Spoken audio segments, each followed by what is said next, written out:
Hello YouTubes, today I'm teaching you how to train your dog to come without using lures, so let's jump right into it. Oh yes, before, don't forget to subscribe and click that little notification bell so that you get more videos from us. It also encourages me to make more videos for you. The best way to teach come is to turn it into a little game.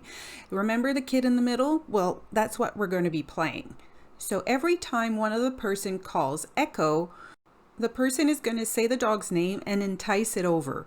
When it's at arm's length distance, then we say the word come, good girl, good boy, and then give a reward. When the second person says echo and entices the dog over, person number one takes a step back. And then we repeat this. So person number one calls echo over, person number two takes a step back, and you slowly start to increase the distance in between the two of you. We do this to try to minimize the amount of distraction between the two people in order to set echo up for success. Person number two has to wait for echo to finish eating, and then when there's nothing left, we'll say echo, and I like to add puppy, puppy, puppy, and try to entice the dog over. When the dog is at arm's length, then you say the word come, good girl, good boy, and reward.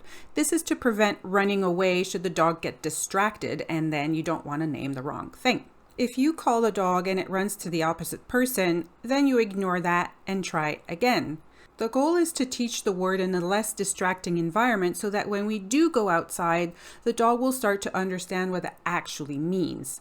The next segment is in fast forward, so you can see the process of the people moving away from each other. The goal is to be able to hide anywhere in the house and then say echo come, and the dog comes running in order to find you. When it does, you will say good girl, good boy, and then go to your bank. You don't have to carry treats with you. I want to share an important fact. Dogs like to eat on carpets. So when you say come and you give the treat and the dog goes away to eat the treat on a carpet, that is perfectly fine. There is nothing to say about that. So Echo takes his treat and prefers to go eat on the carpet. Outside, you will get the same idea. Some dogs prefer to eat their treats in the grass, some on the sidewalk. So pick what your dog wants and run with it. Pun intended. As I said at the beginning, as the dog gets good, you want to start to make it more and more difficult. So you're going to see my colleague Randy here start disappearing into the kitchen, making it more difficult for Echo to come and find her. And that's the point. Now that Randy is making it further and further away into the kitchen, we're going to ask the owner to go in the stairs. And now Echo runs to the same place, but no human. So Echo has to find the human. The owner is halfway up the stairs, so I'm going to instruct her to call Echo again because Echo is a little bit confused as to where has the human gone. This is okay. We really want Echo to use his mind to find the owner because that's the whole point of come. And there he goes, and he gets a lot of treats for this because remember, he worked hard. Now that Echo understands the concept inside, we take it outside. We're going to do exactly what we did inside. We're going to start close together. The owner calls a dog when it's at arm's length, good girl, good boy, and give the treat. Now we need to let Echo eat before person number two, in this case me, calls Echo over. Remember, we're saying the word come when Echo is at arm's length. If not, he can get distracted, chase a squirrel, and then you've named chase squirrels come. Now I'm going to call Echo. And he's going to run to me, but he's going to forget to take his treat and run back to the owner. So the owner's just going to pet him and say, good job, you did well, but he's not going to get the treat. I'm going to give it to him, and I like to drop the treats in the grass so that Echo can forage. And this is a natural behavior.